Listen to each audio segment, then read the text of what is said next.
Good morning, my friend. Listen, not every death looks like a tragedy. Some deaths arrive as relief.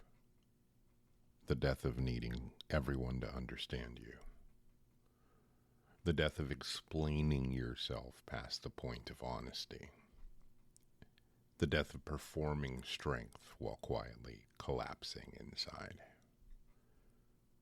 The death of the version of you built entirely around surviving rooms that you no longer live in. And some parts of us are not meant to be healed. They're meant to be thanked and then buried. And this frightens the mind because the mind prefers continuity, even painful continuity, even exhausting continuity. Your mind would rather suffer predictably than step into mystery without a script. But your soul is far older than your coping mechanisms, older than the mask you're wearing, older than the wound that taught you to shrink.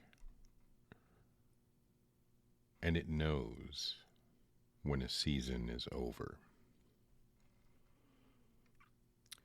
So if something feels like it's falling away lately, let it. If a version of you feels brittle in the hands, let it crack. And if the costume no longer fits across the shoulders, set it down, my friend. You don't need to resurrect every former self just because it once kept you alive. Let the false self die quietly, without ceremony if necessary, without announcement, and without witnesses. It's a hard one for some people, right? And then see if you can stand still for one holy moment in the silence that remains. Because what survives that silence, what remains after the performance burns off, is almost always the truest thing in the room. So today, may what is leaving you leave cleanly.